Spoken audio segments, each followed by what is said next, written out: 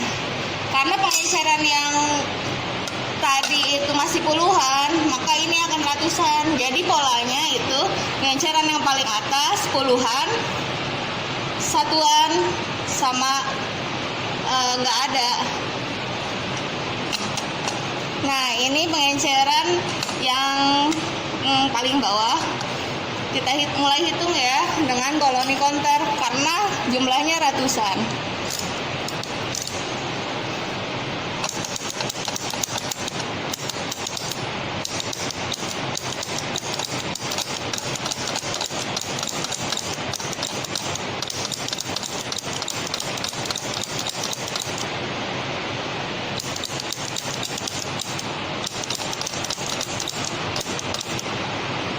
sini ada apa namanya bakteri yang spreader. Nah, kalau bakteri spreader begini kita hitungnya 1.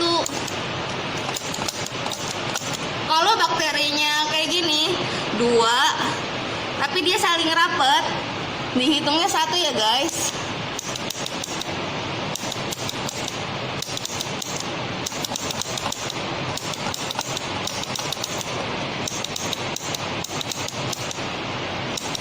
Wah, jumlah bakterinya banyak banget guys,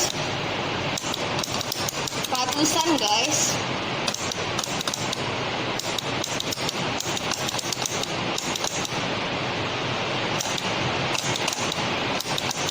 Dia bentuknya beda-beda ya, ada yang bulat, lonjong, terus ada juga yang bulat besar, ada bulat kecil, lonjong besar, lonjong kecil.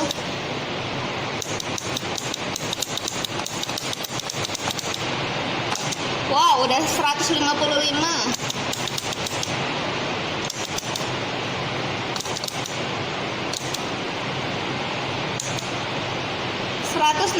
Guys, lanjut ke Petri ulangannya. Kita lihat ya, ada berapa ya kira-kira ya.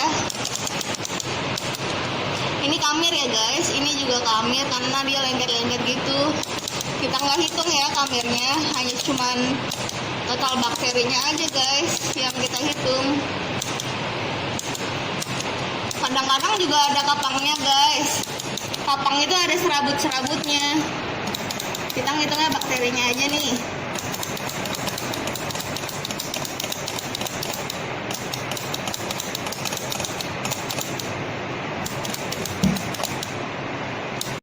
Oke, gitu ya kurang lebihnya untuk menghitung menggunakan koloni counter. Kalau di video yang dilakukan praktikum tadi kan tidak terlalu kelihatan ya gimana cara menghitungnya. Jadi saya tadi memberikan gambaran melalui video lain. Jadi begitulah cara menghitung koloni counter, ya, menghitungkan koloni menggunakan koloni counter ya. Jadi tetap manual sebetulnya ya, kita yang menentukan apakah itu koloni atau bukan. Tetapi kalau untuk koloni counter kan tadi ya, karena sudah ada pancaran cahayanya, kemudian menggunakan alat kayak stopwatch gitu ya. Jadi sesuai dengan pen elektrik yang kita gunakan itu tadi. Kalau koloni counter yang ada di video ini tadi itu masih bisa dikatakan manual ya, karena kalau yang sudah bagus itu stopwatch-nya otomatis ya ada di layar yang tadi saya sudah tampilkan ya. Jadi ada di layar, itu nanti angkanya itu muncul di layar tersebut, jadi nggak perlu kita nyetek-nyetekin lagi ya.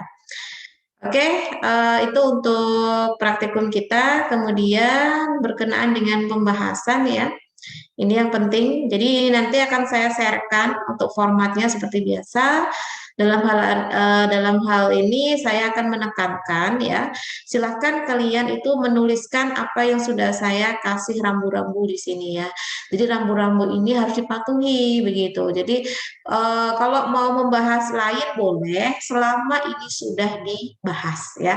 Misal untuk ya penentukan angka lempeng total di sini pengertian ALT itu apa ya, silakan itu di situ ya. Kemudian tujuan penentuan ALT itu apa ya, prinsip dari penentuan ALT pada sampel serbuk jari itu gimana, kemudian prosedurnya dari awal sampai akhir ya, dan setiap tahap itu ada tujuan dan maksudnya apa gitu ya. Misalkan dalam perhitungan buffer pengenceran ya, pembuatan media itu harus dilakukan sedemikian rupa steril itu supaya kenapa. Nah, itu kan perlu dibahas ya.